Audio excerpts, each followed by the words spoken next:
G'day, welcome.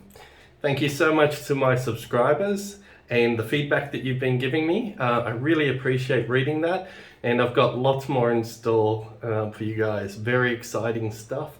My stories and experiences will definitely entertain you and enlighten you, hopefully.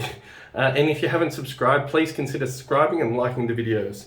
So yesterday I did the first impressions of the Kai, and today I'm going to be using the Kai for the second time, the Kai Seki City made in Japan, and I'm going to be reviewing The Magician by Zingari Man.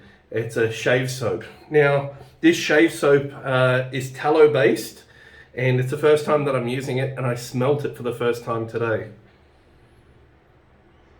It's wonderful.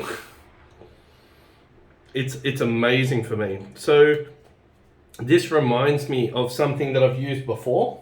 It's not the same, but it's along those lines. The Declaration Man Yuzu, Rose and Patchouli. So it's along the lines of this smell, but not quite. So this has apparently oak moss, orange blossom and fern, and it's tallow based. And it smells The Magician, and it's just magic for me. That I really like the smell straight off the bat, and it's tallow based. It's soft, and I've just created the lather already, so we're good to go, and I'm going to be sharing with you a lot more stories. Now, yesterday I used the palm olive shave lather and the King C Gillette. I've taken the blade out of the King C Gillette and I've put it into the Gillette Heritage because it's slightly more efficient. I've marked the top of the blade, so the orientation is the same. So I'm shaving with the blade in the same way, razors and knives. So that way I'm not shaving with a burr or anything. I'm following the pattern of the blade. I'll get to that too.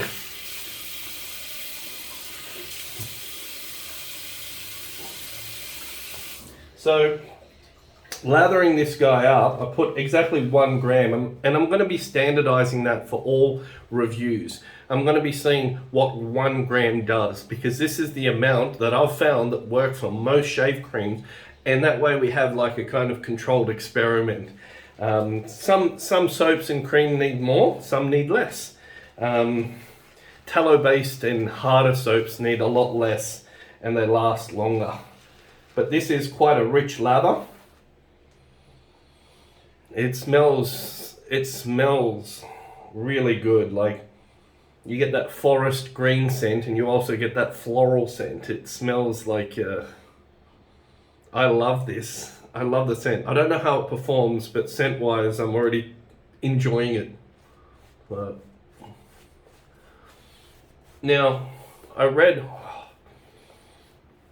this is a really exotic soap. It's one of the samples that I bought from overseas and spent the money. So far,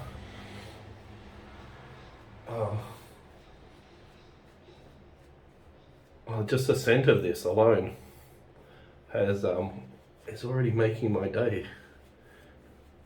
See, shaving can be really enjoyable if you use good products. Work that into the beard.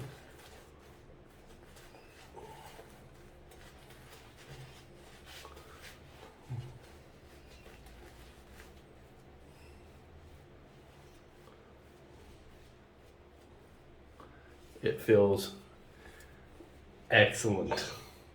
I'm not getting paid for that, but that feels good. Feels really nice on the skin. Really nice. Like, really nice. This is a delightful surprise for me. And I'll tell you what, soaps that can be really expensive, but this thing is just amazing. So this is the Heritage. I've loaded up the blade for the second shave, and I'm going to talk a little bit more about Japan and Japanese culture with you today. So yeah.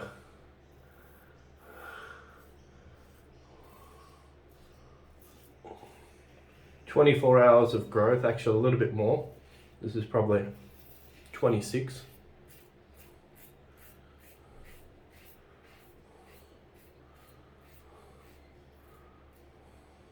And the shave is different today.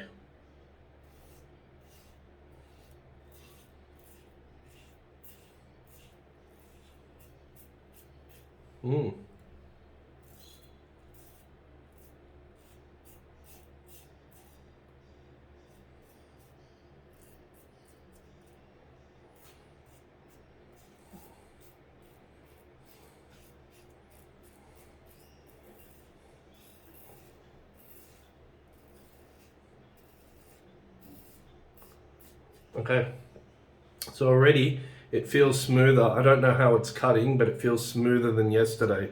Still not really smooth, but it's smoother than yesterday. I'll have a look for how it's cutting the hair. Yeah, it's cutting the hair. So I started martial arts.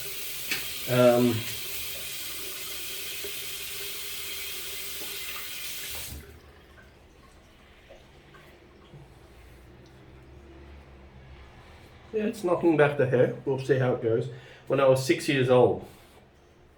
And I started something called Kyokushin karate. And with a very famous dojo in Sydney. Very, very good. And one of my instructors was a Japanese man, actually. His name was Ishii-san. And that's okay, my wife sneezed. And Ishii-san was a very, very tough, very large Japanese man. And anybody that knows Kyokushin karate knows that it's arguably one of the hardest styles of Japanese karate. So it's a very, very disciplined form of martial arts. And so I grew up with a different set of discipline from Western people as well. I have European culture. And to say that I loved Ishii-san would be an understatement. I worship that guy. That guy is still my hero. Unfortunately, he passed away from a heart attack at the age of, in his 50s.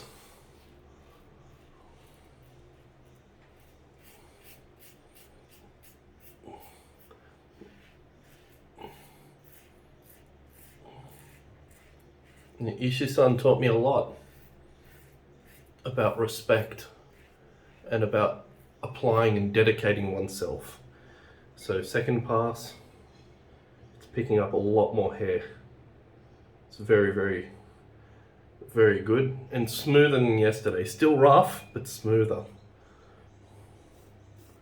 So the Japanese are a lot about respect.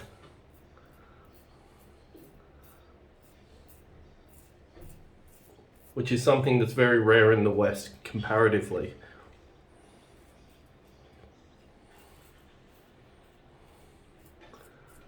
And also, they're taught about teamwork.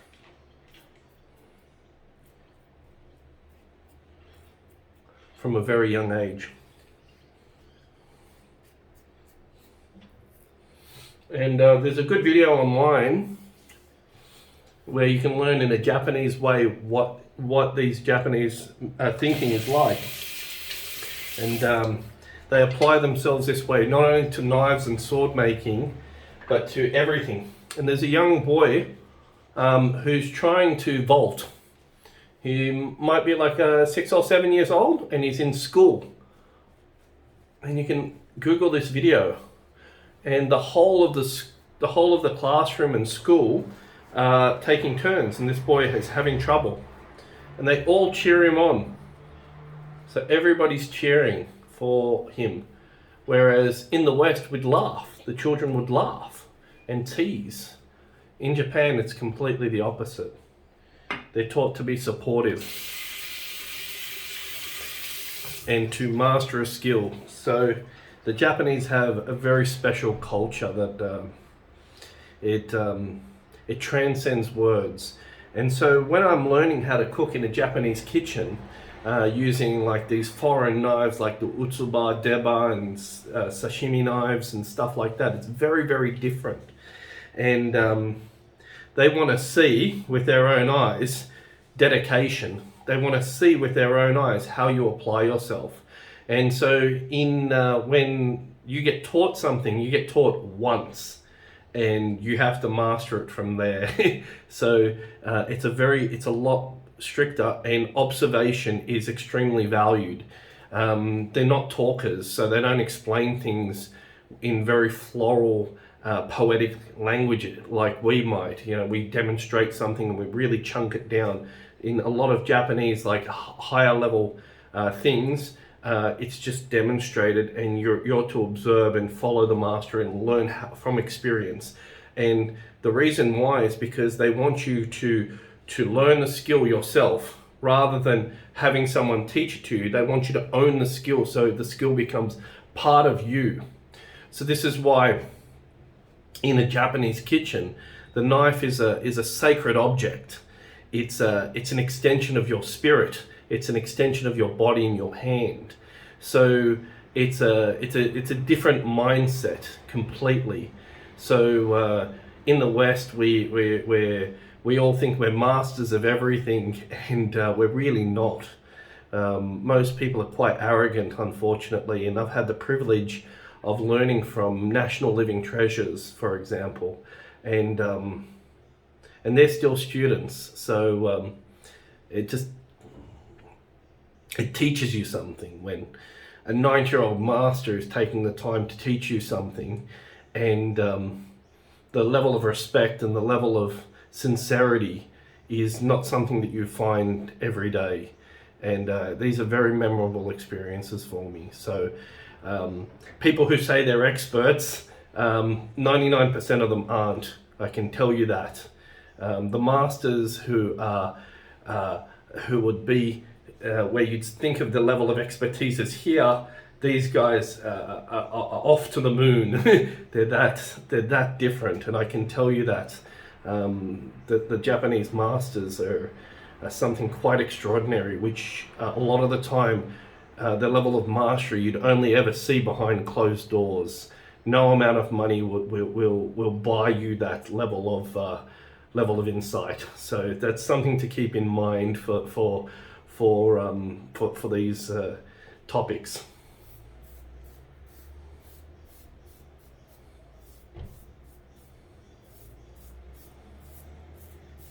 This scent, I have to say, I'm in love with it.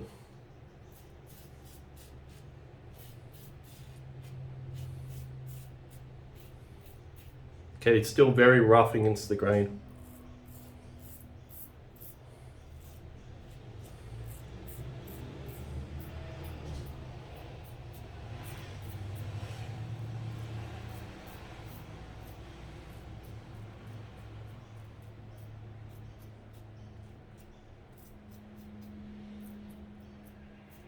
I'm not going to go against the grain up here.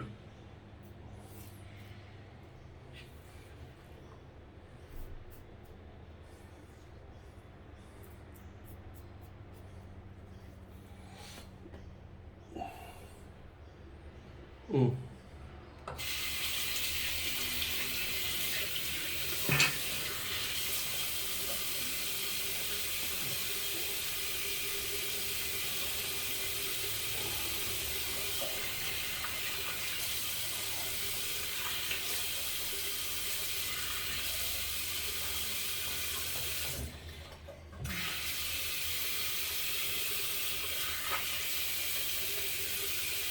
That's slick, that's soap.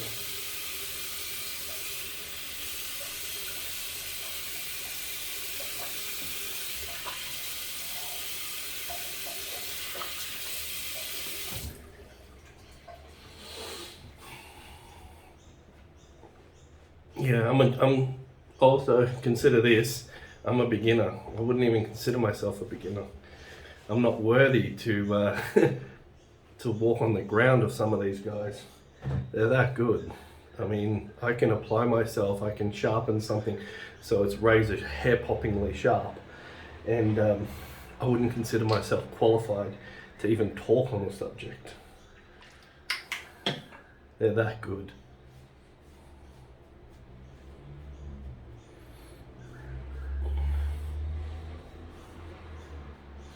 So this Zingari man, 1 gram is enough. I've still got some soap left.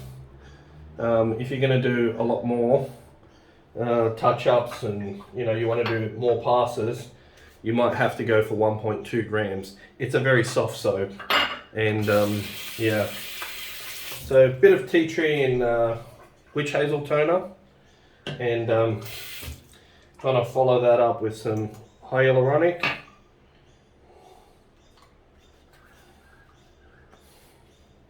I'm looking for the Pro Raso to put on top.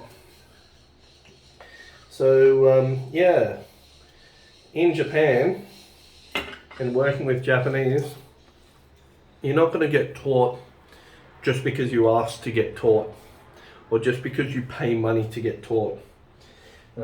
It's deeply offensive. You get taught when you deserve to be taught, and when you've shown yourself to be worthy. It's a culture of pride. It's not just, I want to learn something, can I pay for it? Over there it's a system. So in a kitchen you might just wash rice for the first year, and then you might move on from there to working with pickles or shinko and other things, and then slowly you work your way up to higher and higher levels to where you can handle fish. For example, you just clean the fish, you won't fillet the fish, and then later you might be able to touch a knife, and they teach you how to hold a knife, and even the way the Japanese hold their knives, and the fact that they're single bevel is completely different.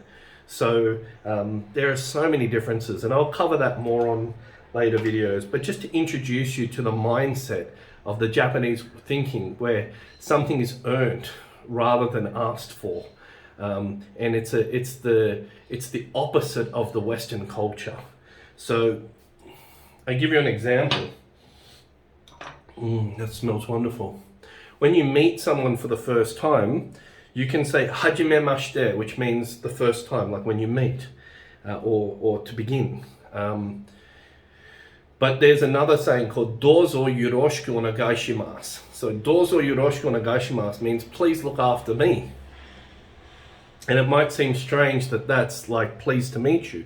It's because the Japanese think that their ego belongs to the person who receives them. So if they're told that they're bad by the other person, it means that they're bad, and they literally take that on. So their self-esteem is reliant on the other person. So they're saying, please look after me, I'm in your hands. So it's a way of, it's a self-deprecation thing. But for the West, if you think about it, please look after me sounds arrogant. It's not I'm pleased to meet you. It sounds the opposite of what the Japanese mean. The humility there is extraordinary, and the level of respect given to people who have mastered something is extraordinary. So I've had a much better shave than yesterday. Yeah. The Kai blade is better for the second time, and it's better in a slightly more efficient razor, but still feeling a little bit rough. We'll see how it goes on the third one. Now, for the review on this Zingari shaving soap, it's slick, it has residual slickness.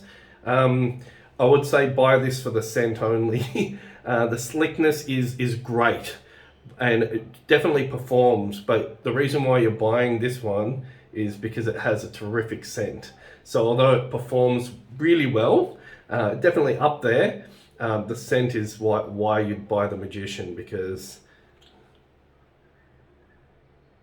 I love that. Yeah, that for me that's a pleasure to shave with. And I know that a lot of gents, especially me, I've shaved with bath soap and cheaper soaps, and this palm olive performs really well for the money. Sometimes it's good to spoil yourself, and luxury soaps, when you can afford them, really make the shaving experience, if you love that scent, far more pleasurable. Performance wise, there are cheap soaps like Arco that have high level performance, really low cost, and will last you a long time. So if money's a thing, buy something cheaper. But if you want to go for scent and still have performance, these soaps are really, really good. They're a bit softer. They have residual slickness. They're not going to be as slick as something that's purely utilitarian. And the reason why is because they put a lot of the fragrances and these volatiles inside them. And I can tell you that this smelt in the bowl.